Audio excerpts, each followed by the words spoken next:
नमस्कार दोस्तों, जय श्री कृष्णा, राधे राधे।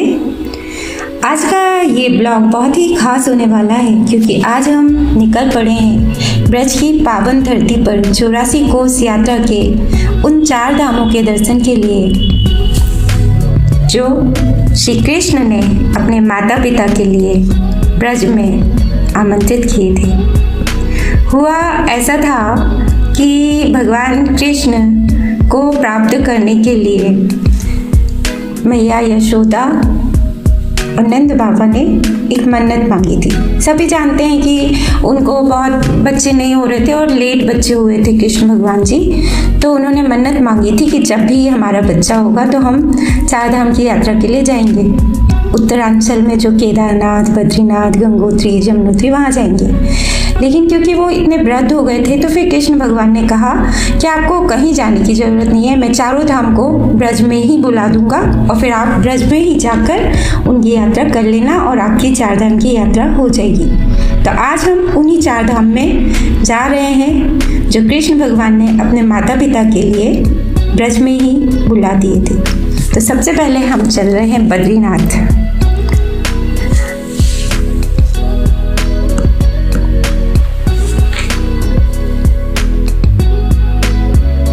बिना उत्तराखंड जाए ही आप 4 धाम के दर्शन कर सकते हैं, है ना अमेजिंग बात। जी हाँ, ब्रज की 84 कोस यात्रा में ही मिल जाते हैं केदारनाथ, बद्रीनाथ, गंगोत्री और यमुनोत्री के दिव्य स्वरूप।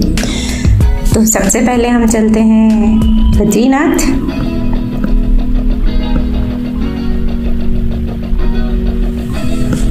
जो आप स्क्रीन में देख रहे हैं अभी ये ब्रज के बद्रीनाथ धाम का दृश्य है और जो कि उत्तरांचल में जो 4 धाम में एक बद्रीनाथ मंदिर है उसका प्रतीक है। और यहाँ भगवान विष्णु के दर्शन करना अत्यंत ही शुभ माना जाता है। माता यशोदा को और नंद बाबा को कृष्ण भगवान ने यहाँ के दर्शन करा के ही 4 धाम की यात्रा करा दी थी। दोस्तों, आप जानते ही होंगे कि हमारे हिंदू धर्म में 4 धाम माने जाते हैं। एक तो उत्तरांचल के 4 धाम हैं जो कि बद्रीनाथ, केदारनाथ, गंगोत्री और यमुनोत्री हैं, और एक उत्तरांचल के 4 धाम हैं, है ना। और वही 4 धाम यहाँ ब्रज में हैं। तो बद्रीनाथ में हमने दर्शन किए, वहाँ हमें बहुत ही अच्छा लगा। और उसके बाद में फिर हम बद्रीनाथ में हमें एक कुंड भी मिला। कुंड में भी वहाँ ऐसी मान्यता है कि वहाँ का जल अपने ऊपर छिड़का जाता है। बद्रीनाथ में भगवान विष्णु जी के दर्शन करके बहुत ही अत्यंत आनंद का अनुभव हुआ। वहाँ कोई बहुत ज़्यादा सीढ़ियाँ चढ़कर नहीं जाना पड़ा था हमें, थोड़ी सी यानी 20-25 सीढ़ियाँ चढ़ के हम धाम पर ऊपर पहुँच गए थे। और हमने वहाँ पर बद्रीनाथ जी भगवान के, विष्णु भगवान जी के दर्शन किए। साथ ही वहाँ चारों ओर सभी देवी देवताओं के मंदिर भी बने हुए थे, तो उन सब के भी हमने दर्शन किए।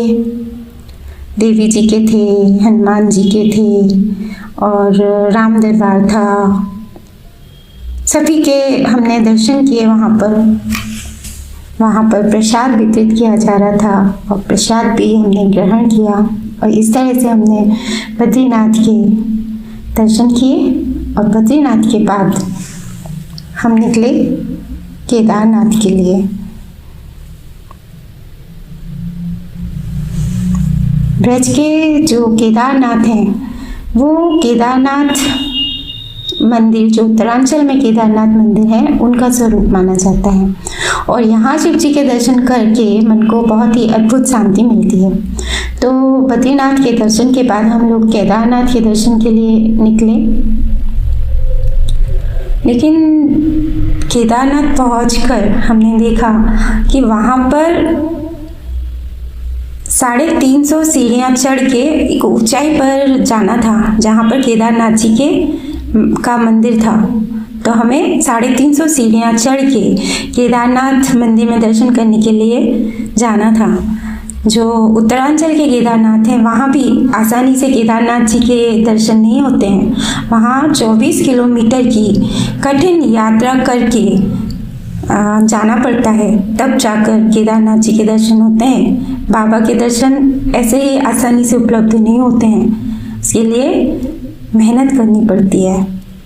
और जिस पर भोले बाबा का आशीर्वाद होता है उसे दर्शन मिल जाते हैं। फिर हम 350 सीढ़ियाँ चढ़कर बाबा के दर्शन करने के लिए ऊपर पहुँचे। सीढ़ियाँ एकदम खड़ी खड़ी और सीधी थीं, सारी सीढ़ियाँ ही थीं, कोई प्लेन रास्ता नहीं, बस सीढ़ियाँ ही सीढ़ियाँ। 350 सीढ़ियाँ चढ़कर हम ऊपर पहुँचे।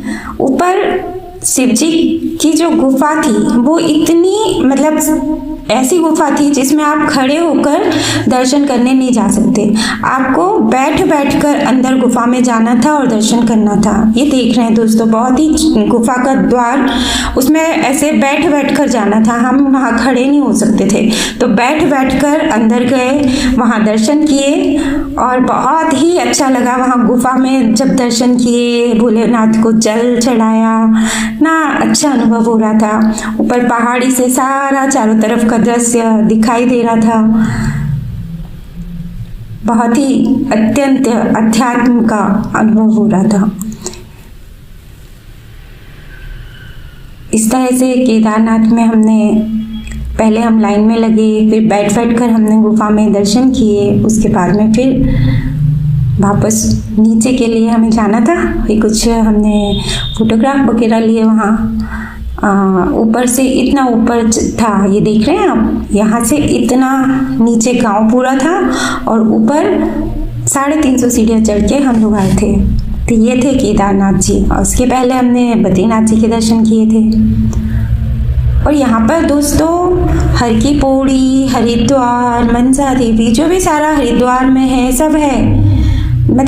वो जो चारधाम की यात्रा उस समय में करने के लिए जाते थे सारी, तो कृष्ण भगवान ने कहा अपने माता पिता से कि आपको कहीं जाने की ज़रूरत नहीं है, वो सब कुछ मैं यहीं पर प्रतीक रूप में ले आऊँगा। और वो सारी चीज़ें हर की पौड़ी में डुबकी मारने के लिए हरिद्वार जाते हैं, तो आप यहीं पर डुबकी मार लीजिए। तो इस तरह से सारा हुआ। अगले ब्लॉग में हम गंगोत्री और जमुनोत्री के लिए चलेंगे, क्योंकि आज का ब्लॉग काफ़ी लंबा हो गया है। तो हम नेक्स्ट ब्लॉग में गंगोत्री और जमुनोत्री में चलेंगे और वहाँ के दर्शन करेंगे। जय श्री कृष्णा, राधे राधे।